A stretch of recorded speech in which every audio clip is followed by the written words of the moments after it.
Plastic Media is the news and marketing division of Plastic City. I've got a great audience here today, so you're all very welcome. Before we start, I'll quickly show you around the screen because there's a few things you'll need to know. The first thing, if you look top right, you'll see a button called Event Board. If you click on that button and then click on Shared Files, you'll be able to download brochures and spec sheets that are relevant to today's webinar. If you go further down on the right-hand side, you'll see a chat box. During the course of the webinar, please type any questions you have for the presenters. At the end of the webinar, we'll be having a Q&A session where we'll answer as many questions as we can cover in the time. Any we can't get to will be answered after the webinar concludes. All attendees will also receive a video copy of this webinar. This will allow you to review anything you want to go over or share the webinar with colleagues. Okay, well, today we welcome Riverdale Global. Riverdale Global is part of the Maguire Group of companies. They've been supplying liquid colour to the plastics industry since 1966. So I guess we can say they know a thing or two about colouring plastics. Your two presenters today are Paul Edmondson and John Goldbone. Paul is the managing director of Riverdale Global, as well as Maguire Europe. He's been in the plastics industry for over 25 years. John is the satellite and technical sales manager of Riverdale Global. He's been in the industry for over 20 years and began his role with Riverdale in 2013. He was heavily involved in setting up their production facility in Warrington. Paul and John will present today a fascinating and thought-provoking webinar on how using liquid colour can bring huge benefits to your process. Like me, many of you older folks will know that liquid colour was always very competitively priced and was great for colour dispersion. But you may also have a memory of a messy process. Well, be prepared to have your eyes opened, as I did when I previewed this content. Today's presentation with Q&A should be no more than an hour.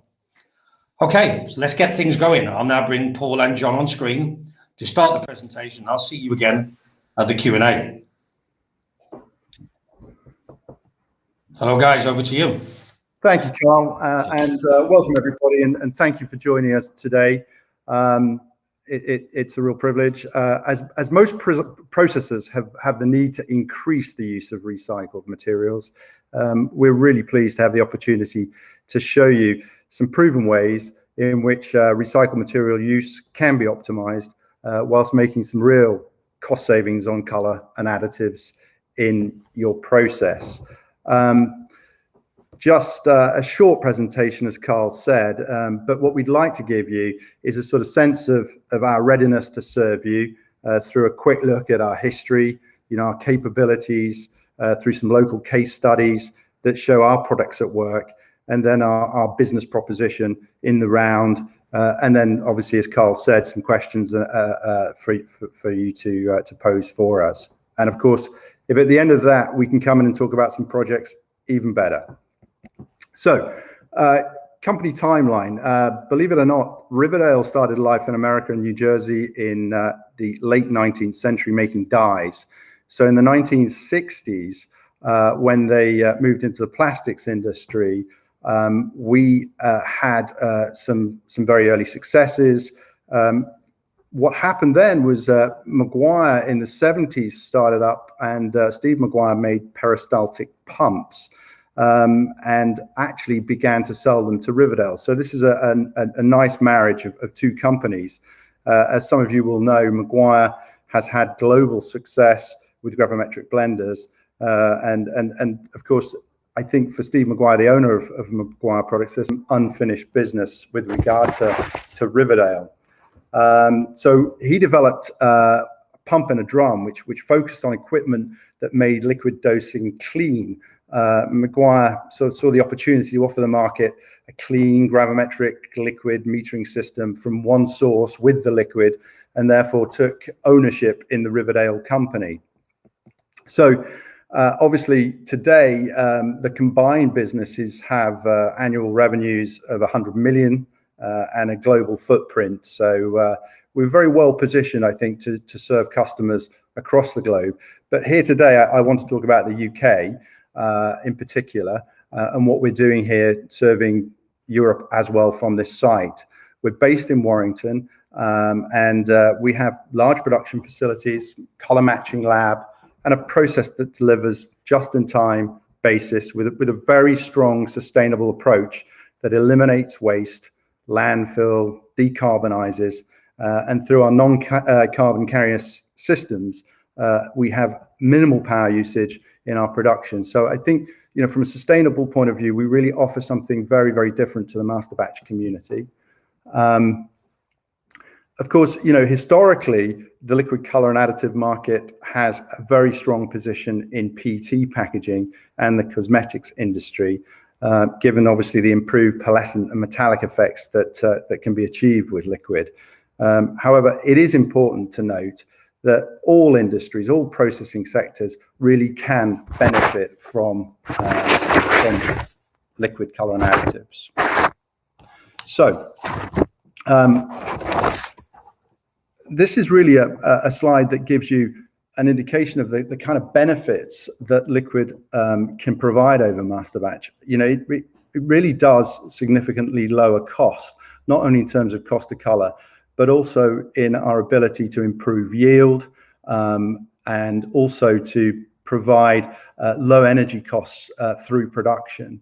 So we've got many savings derived directly from the actual cost of the color, but also in terms of our ability to do fast color changes, which will give even more cost savings in the long term. So obviously there is something of an elephant in the room, and Carl alluded to it earlier, and that's the question of why don't more companies use liquid color? And I think it really does sort of hark back historically to maintaining a clean process. Most processors that I've spoken to who have got real experience of liquid color will say, actually, as a coloring mechanism, it is without doubt better than masterbatch. However, the real issue is, how do we solve the material handling? And this is where Maguire and Riverdale Color coming together as Riverdale Global really has changed the mindset. And a mindset is something that also needs to happen inside processes, because people do need to have an open mind to changing settings. Obviously, new dosing equipment is required, which Riverdale Global provides free of charge in our package. And so as a system now, we really do have some advances in technology, which provide all of the benefits of gravimetric control. It's effectively a metering accuracy that allows you to really hone in on your cost of color. It gives self-calibration, so whenever you're changing color, the system will automatically calibrate the new color without the need for operator intervention. We've got dedicated pumps, so John will talk a little bit later about how we do this, but effectively you've got a drum which has its own dedicated pump in the lid. And of course, this gravimetric control allows Industry 4.0 style traceability. So you can basically, I'll come on to this a little bit later, but there is software that allows you to really hone in on your color and additive usage. So this sealed color approach ensures that we use 100% color usage. Okay, so those drums that we deliver in are basically taken back, refilled. We credit any residual inside the drum. We therefore eliminate the possibility of landfill. There's no waste from packaging. The containers remain completely sealed, so operators cannot sort of decant from one drum to the other, which has been a problem in the past. All the connectors are auto shut off, so no drips, and obviously no contamination as a consequence. And the tube sets are also, by that I mean the tube sets that deliver the liquid to the process, are also not compressed as they are in a peristaltic pump, if anyone has any of that experience. So the advances in technology really do give us a very strong position to deliver unique proposition now with liquid color and additive.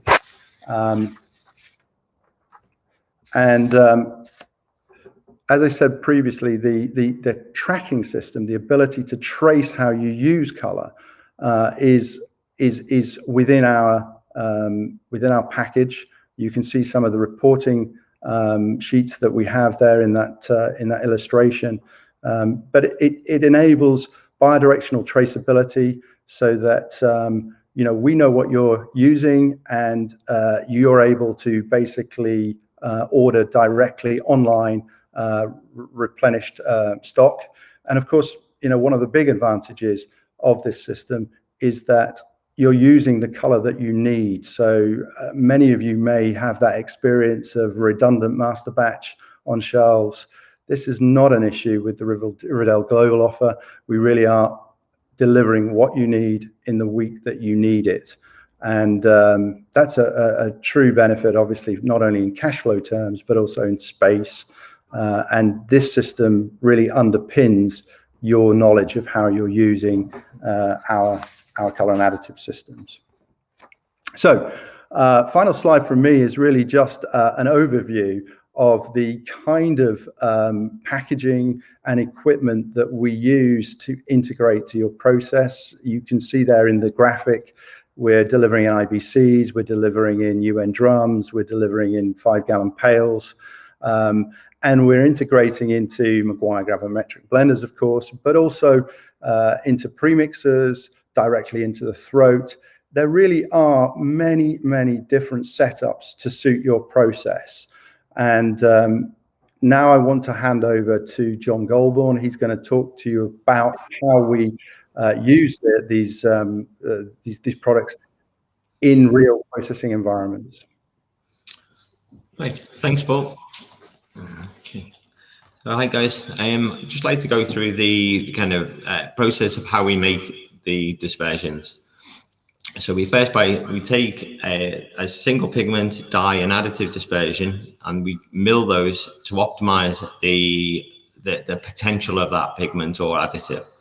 So by ensuring that they are fully dispersed, it means that in the final part, you're gonna achieve the highest color concentration for the smallest amount of pigment used. Okay. By the process of creating these dispersions uses 90% less energy than the compounding process. And also the benefit is that it doesn't have the heat history and that degradation that occurs during that compounding process that you get with solid master batch. So you're preserving the optimum conditions of the additives and pigments before you put it into your process. So by using liquid, we normally see a 16% energy saving. That's by reducing the melt viscosity of the polymer without having to but by lowering the temperature at the same time. This allows for less cooling requirements, shorter cycle times, and lower extruder amps. By using our gravimetric dosing technology, we also see a 10% saving at least over what you would achieve by using a volumetric pump, which you're having to calibrate and then basically work on an extrapolation from that.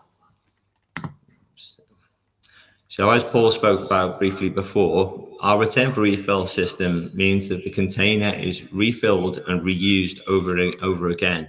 That stops, obviously, containers being sent to landfill, and it also means that there's no waste of the liquid that would have been effectively, contained within it when it was either put into landfill, or if you had to get involved and scrape it out, which we don't need to do. The other benefit is because liquid is so much more concentrated, we've got less transport costs, less fuel to deliver that product to you. And in the instance of PET colors, as Paul mentioned on his slides, at 0.05% addition levels, that's 40 times more concentrated than an equivalent 2% master batch. So you can imagine how small the warehouse space is needed in comparison to what would be taken up by solid master batch. So I'm just going to go through some real life case studies that we think obviously will have benefits to a lot of people who are online. So this one was it's a customer producing a nestable case, nestable crate for supermarkets and stores. Now they run multiple colors, obviously for the customer's requirements. The issue they have is they produce a large amount of scrap between color changes. So their normal process would be they would purge 30 kilos of virgin resin, then increase the temperatures, then introduce a purge compound which they can mold through the hot runner. So they'd make partial parts which would then clear the contamination in the hot runner. They'd then have to lower the temperatures down, purge again with virgin polymer to clear that purge additive out of the barrel, then introduce a new color, and then run until they'd cleared the previous color as well, and then produce good parts. So by using liquid, by converting over to liquid, we were able to leave the machine running, no purge out, no purge compound, and just introduce the next color straight after the last one. And within 5 shots from grey to blue, we were able to, have, parts that they considered perfectly acceptable to use. So going from blue to yellow, this was between 8 and 11 shots. Again, once you're using liquid, it also gets faster. This was, using a machine that had been running solid. So we tend to see a slight reduction in what we would normally achieve once you run in liquid after liquid. So the savings per color change were between 23 kilos and 17 kilos of purge polymer and 25 kilos of purge compound, which obviously then goes to landfill, which has got costs incurred to it of around £170. You're also losing 45 minutes of machine time that was involved in that purge out, purge compound, reduce the temperatures, etc. So you gained 45 minutes as well. This is a wheelie bin manufacturer. Again, they produce different colors for different councils. So again, they have a big issue with color change. They have this particular machine has an oversized barrel on it, which made it even worse. So they were used to their process being 150 kilos of virgin polymer purged out. They'd then introduce the next color and run 30 shots through the hot runner into the mold, and that would take those 30 shots after the purge to then clear through to the next color. Again, as the previous customer, we didn't do any purge, and we just introduced the next color directly after the first one, and within 8 shots they were basically good to take part. So for them it was basically a night and day difference. That equates to 290 kilos of polymer saved and 40 minutes of production time per color change, which again is massive.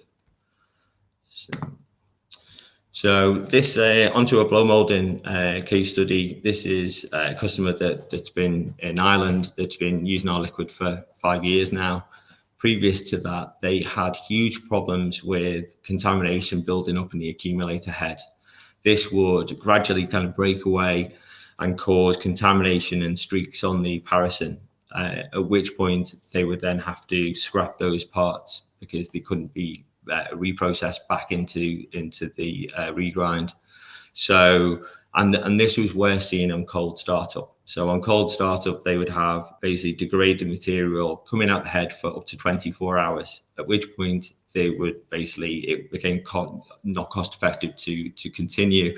And they would actually take the head and send it to Kautex in Germany to be stripped, cleaned, and then sent back to them. Obviously, while that was away, they've lost a whole month of production time, and so there was a £30,000 cost for the process of cleaning it. Since they've switched to liquid, they don't see any degraded material on the paraffin in normal operation, and from cold startup, they get 4 shots and then they're into full production. So for them, the savings are just, it's kind of mind-blowing in terms of 12 tons of polymer during that cold startup 24 hours that they were experiencing. Obviously, the 23 hours that the machine was just producing scrap is gone, and the £30,000 of the head cleaning plus 30 days increased productivity. So yeah, they're very happy with liquid. So this is a profile, so a tube extrusion customer. So they're using 100% compounded material. It's actually reprocessed material that comes back from their own scrap. So the issue they have is that they just can't maximize output beyond 500 kilos an hour. The die-head pressure is the kind of limitation there. So they haven't got enough space to increase the kind of line length, etc. So, but what they found is by introducing liquid at 0.2%, so we're putting a black UV liquid color combination in, and that gave them an increase of 20%. So they got their extruder up to 600 kilos an hour with no increase in die-head pressure and no increase in amps from the extruder. So, you know, it's an easy kind of win for them. This is a customer that's making, you know, joist and decking from material that's destined for landfill. So the issue they have is that the color of the material that's coming in and the quality of the material can vary dramatically. So they would have issues with sagging, or some profiles would be lighter than others. So what we came up with an equipment solution that actually introduces the color and additives into the melt stream, so they can make changes to the physical properties and the color based on what the feedstock is like at that time. So, you know, they can also then introduce things like foam additives if they have issues with sagging, or they want to make a lighter profile. They can have the flexibility to introduce those, but very late in the process, so giving the greatest flexibility for their production. Okay, I'm just going to run through some of the additives that we offer. This isn't all of the additives, but these are, you know, additives we felt are kind of appropriate to, you know, to the recycling you know, discussion. So we do see a move at the moment to pre-colored compounds made from 100% PCR, which is obviously, it's a good move, you know, in terms of sustainability. But one of the negatives that we hear back is that there's a lot of process variability between batch to batch. So, you know, you'll having to increase your, you know, melt temperatures, cycle time changes, and obviously you don't want to do that because it's, you know, it's a penalty.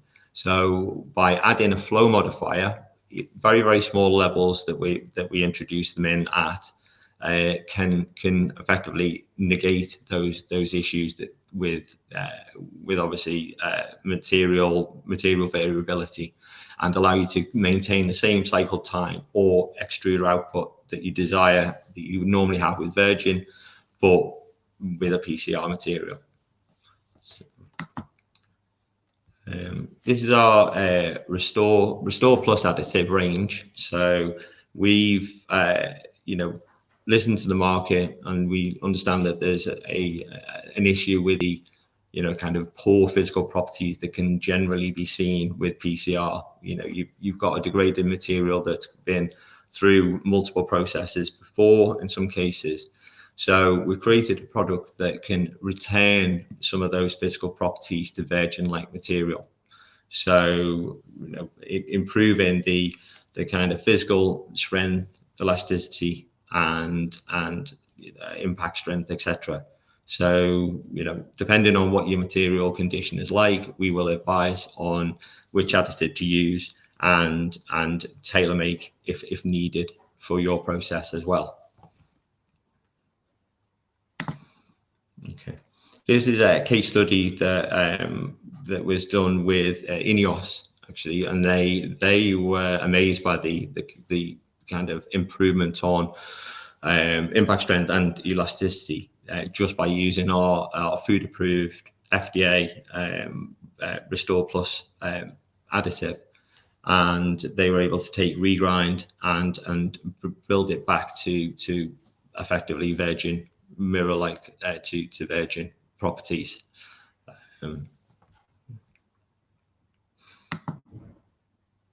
Okay. This is actually an antimicrobial additive tray that we produced for the Swiss Air. So it's in all of the airports. So the concern there was multiple people handling the tray, and the kind of lurgy that's on people's hands you don't really want to be in contact with. So we produced a grey tray with colour with the antimicrobial silver additive in it. We carried out all the testing for a third-party lab, so obviously gave the assurance that we give 99.99% bacterial activity. So again, that's something that we've got two variants. We can do either a silver-based, or we also have a zinc-based as well. But we can go through the benefits of each of those and create again, like this, a color and additive combination product, which does both things in one solution.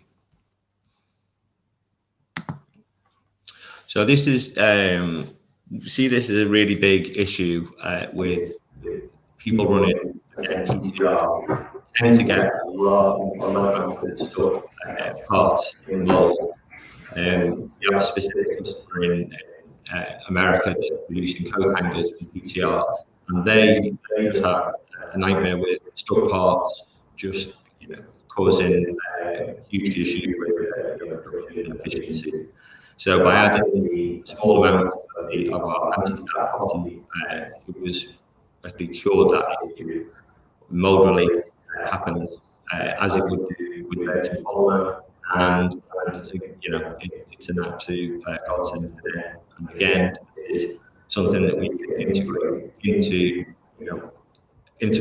a one-pot solution, as we call it, a single solution, which has got all of your anti-stat, antimicrobial, UV, flow modifier, and colour all in one solution, rather than having to add multiple types of master batch and have different sleeping options. So I'm just going to pass back to Paul now, and he's just going to summarise the presentation. Thanks a lot. Thank you, John. I hope that really has given everybody some real-world solutions and benefits that we hope you'll adopt in your own business. Just to recap on the main points.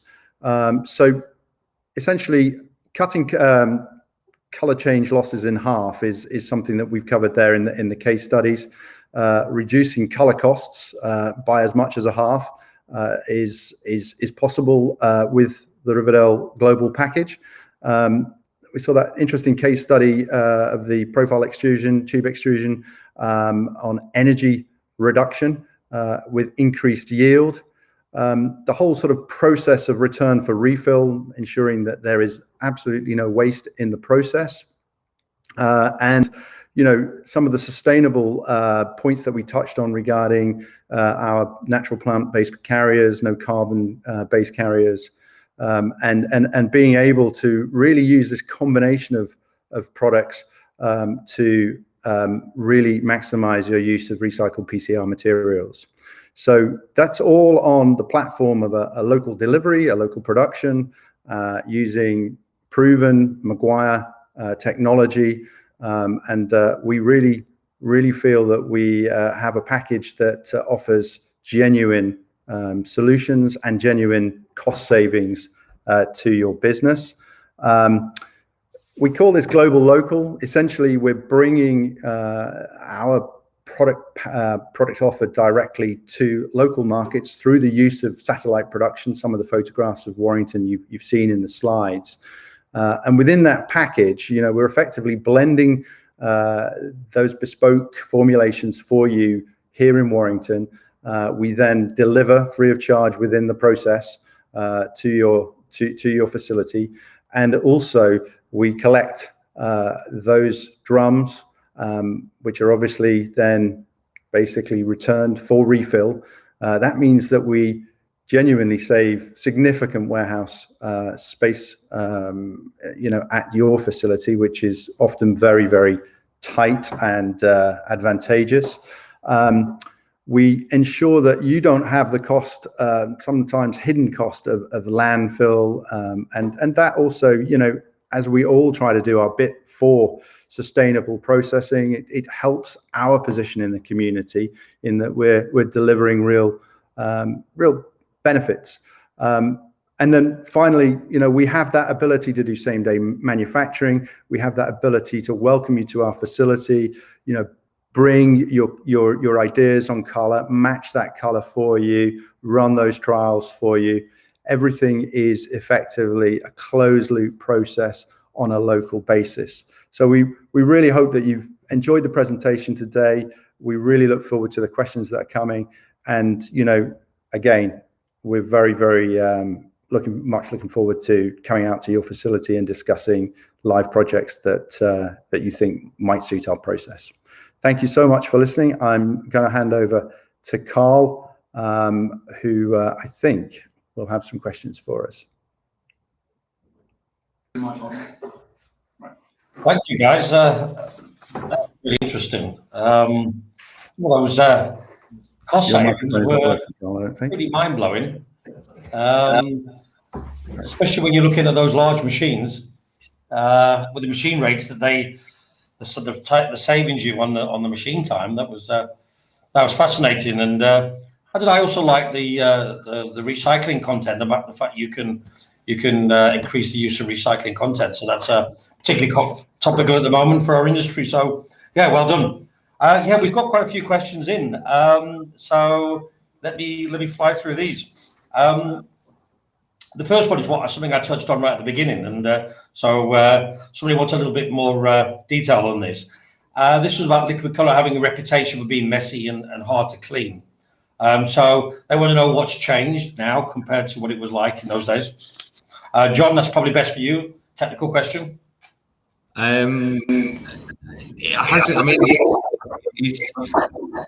It still can be messy. The idea of our system is to try and to negate the common issues that you have with colour contamination. So most systems have a separate pump, and you've got a colour and then goes into your system. Now that has obviously multiple potentials to cause contamination. You've got to calibrate into it, etc. So by having sealed connectors, by having sealed drum, and by having the pump built into the drum itself, you get away from all those issues. You've also got the gravimetric technology that means you don't need to do the same calibrations as you would do on a volumetric system. So although liquid hasn't really got any easier to clean, it has been improved in our field by using our equipment and focus on that as the main obstacle that people have, for choosing liquid. And we feel that we've hopefully got away from the need to clean off in the first place. Okay, thank you very much. Very interesting. Here's one that's just come in, actually, which I think is something that, again, I think for John. When you're using Liquid Colour compared to solid, is there any particular screw geometry that you recommend? There's, certainly barrier screws, certainly on London, barrier screws to give better results.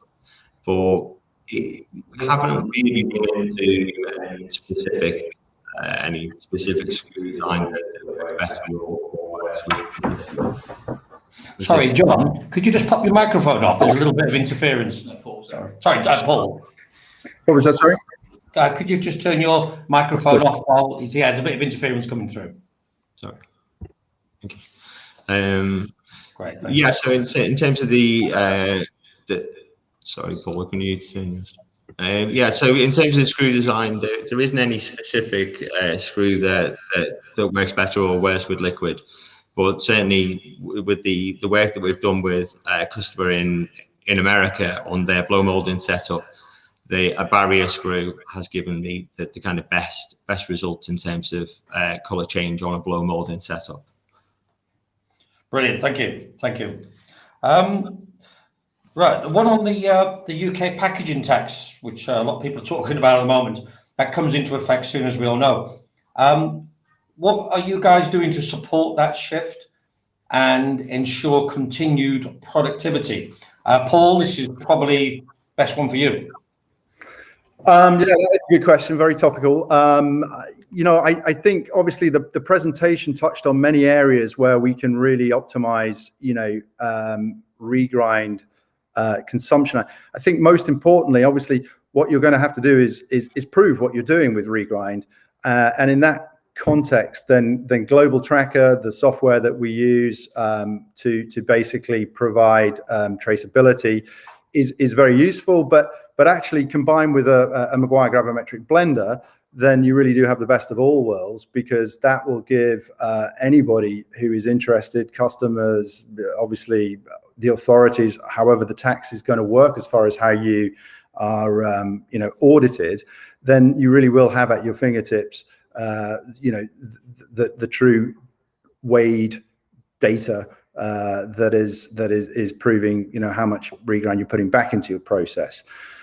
Yeah, coming back to actual processing, obviously, some of the things that John touched on there in the case studies are very important. We feel you're going to make less of your own in-house scrap because you're able to manage some of that scrap better. Your startup times and your color changes are obviously going to be shorter, so you're making less scrap, which is obviously an advantage. Not quite, in the packaging tax question, but there are a combination of materials that we offer that will really allow you to use many different regrinds, perhaps regrinds that have proven difficult to process previously with much more ease.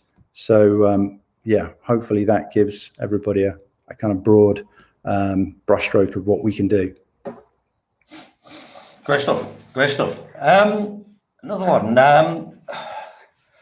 Saying here that, and I don't know if this is the case, but they say that liquid colour costs more per kilo than pellets? And if so, how can you cut the colour costs if this is the case? Yeah, I mean, there's no denying it generally does cost more than per kilo than master batch. But of course, obviously, as we touched on in the presentation, the letdown ratios are obviously much higher.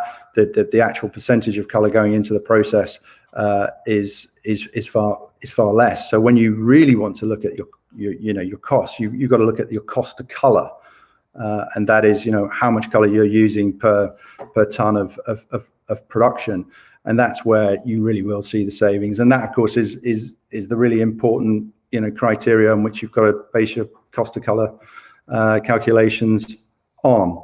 So within that, I want to touch on not just the cost of the color itself, but also the many benefits you get in terms of higher yield that we talked about in the case studies, reduced energy that we talked about. So it's again a combination of savings that I think genuinely make this a very cost-effective process. Okay, great. Somebody has come on saying they've never used liquid colour, I guess, before. So what's the upfront cost, and how does the matching and sampling process work? Do you support? It says, do you send support to run samples, for example? I can go through that one. Yeah, it's probably best for John. Yeah. I mean, the matching process is it's the same as it would be for solid. In an ideal world, we'd always want to get a sample of the part, a sample of your current master batch, and then you'd fill in a color match request form, which we could then take all your temperature profiles, any additives that you want us to incorporate into the product, so UV or etc. And then we would send you plaques of the finished color, and then a quotation which would tell you the exact cost per ton of finished product, of finished polymer so you'll know exactly as a like-for-like comparison against what you're currently using. Because obviously our equipment comes as part of the actual package, and it's serviced and maintained by us, we would always want to do the trial on site, so we can also do training at the same time, etc. But it is more of a turnkey, liquid dosing solution. That's what we see it as. And so the process would be to run a trial. We'd be there. I'd probably run the trial on site. We fit a plastic plate to the feed throat, which has got our feed tube. It's kind of shown on one of the earlier slides. So we've got a feed tube that's then going to dispense the liquid right onto the above the top of the screw, which is going to give you the fastest color change. So we're introducing the color at the kind of last possible point, and so we fit that plate to ensure that the feed tube is mounted exactly where we'd want it to introduce the color. Then the hopper gets mounted back onto it, and then it's just there, obviously for as long as you're running liquid. And yeah, it's pretty much as simple as that. Once you're running with it, we supply you the color, return for refill, and it continues like that. And because we actually deliver the color and pick up your empties, we're on site, so one of our guys will be able to check the machine, check is everything running okay, you're happy. So we've got that close relationship, that means that we can, if there are any issues that we don't expect, that we can cover them when we're there on a weekly or monthly basis when we do our delivery. So but we take it through, it's and we know that a lot of times people haven't used liquid before, and you've got to get the buy-in from obviously the guys on the shop floor, all the way through the factory to make sure that everybody's happy with the change. And that's why we do the training as part of that, and just make sure that everybody's comfortable with the switch to liquid. Great. Thanks, Sean. I think there's another one for you. We have touched on this in the presentation, but I think they've like a bit of a reminder. Do your customers use purge compound or purging agents with liquid color? No. Right. Simple. I mean, that's the bottom line. Certainly something that we didn't really talk about in the presentation, but when we used to, one of the things we get back from customers when we'd run in the first trial is that you'd actually get black specks, and people would be like, oh, this liquid's giving me black specks. Well, it's not. The liquid is actually cleaning your screw. So because effectively that the action of the actual pigment particles, because it's on the surface of the polymer, and that smooth action actually clears any contamination on the barrel. So the black specks you see are actually your own, not ours. So, but yeah, so you don't need to use purge compound, and although we know that there's good ones out there, very effective, at the end of the day, you still have to buy them. They're not cheap, and you have to put them into landfill, whatever you produce with them at the end. So going away from that, we feel is a much more sustainable solution. Right, brilliant. So the questions are coming in a bit thick and fast at the moment, and looking at the time, I think we can probably squeeze another one in, but let's see how we get on. This I want to get is about sustainability as well.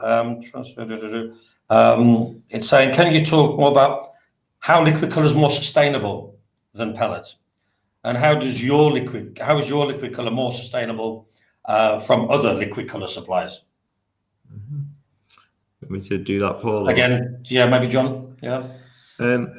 I mean, I say Paul touched on it before, but we have a plant-based alternative carrier system, which we class as universal. So you can use that across a wide number of different polymers.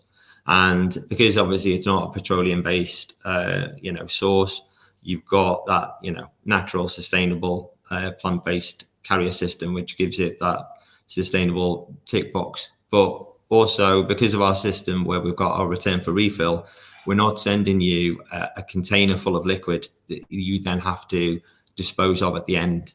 So normally you would take either the bladder in a box, or you would take a bladder in a pail, and you'd take that and you'd get as much as you can out of it, but then you're throwing it into landfill effectively because it's contaminated. It's not, you can't necessarily just recycle it.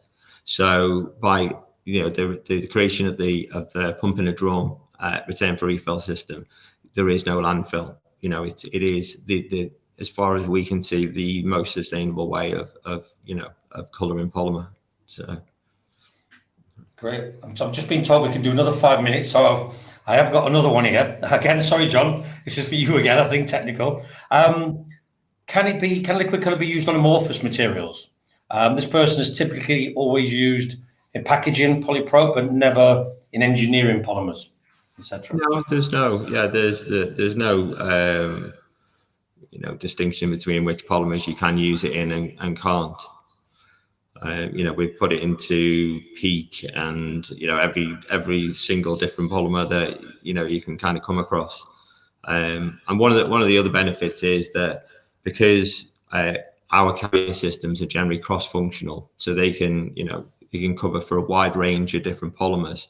So rather than relying on the compound material being, or solid master batch having to be made in the same polymer, which means that once say you don't have a use for it after that, you're left with that polymer. Now left with that bag of master batch. With liquid, because you can use it across different polymer types, you can you're not left in a situation where you can't use it if you do change to a different polymer grade. So but yeah, it's something that we as long as you give us the information regarding the polymer, your process temperatures and your process requirements, then we will tailor the product to ensure that it processes within that process window. Well, actually, I think that kind of answers this other question we got in from one of the other attendees, but I think we've got 2 minutes left. We can do this. This company manufactures pretty much hairbrushes, with 300 different colors. They do have some quality issues, dispersion and gassing. They use high barrel temperatures, slow screw recovery, cycle time, extensions. But also they said due to the product sitting in salon shelves in direct sunlight, is it capable to work with TPE with a high UV stabilization? Yeah, one of the benefits is that the UV, the best UV package to use with that particular polymer is in a liquid form. So we're able to use that UV as the carrier system. So when in applications where you want lots and lots of UV and perhaps not a huge amount of pigment, then we can achieve that at the same time. So without destabilizing the process by adding obviously your color and then your UV on top of each other.